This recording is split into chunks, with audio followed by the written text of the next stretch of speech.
எங்க ஊர்ல கல்வி சீர் செஞ்சாங்க, தப்படிச்சாங்க, கோமாளி போட்டாங்க, சிலம்பு சுத்துனாங்க, தேவராட்டம் ஆடினாங்க, மாடு பிடிச்சிட்டு வந்தாங்க, பொங்கல் போட்டாங்க. எங்களுக்கு சிறப்பா இருந்துச்சு. முளைப்பாறை தலை இது வச்சுட்டு வந்தோம்.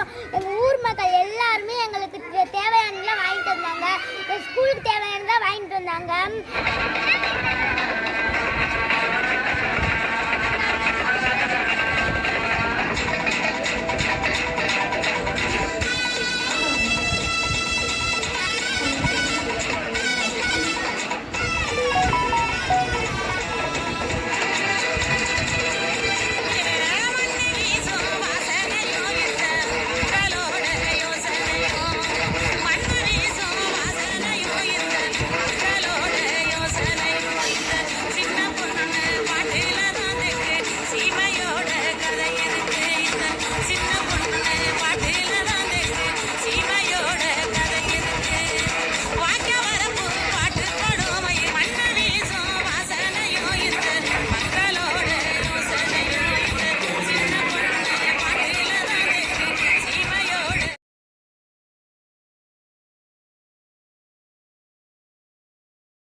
எங்கள் பள்ளிக்கு உதவி செய்கிற ஊர் மக்களுக்கும் பள்ளி மேலாண்மை குழுவுக்கும் ஆசிரியர்களுக்கும் நன்றி.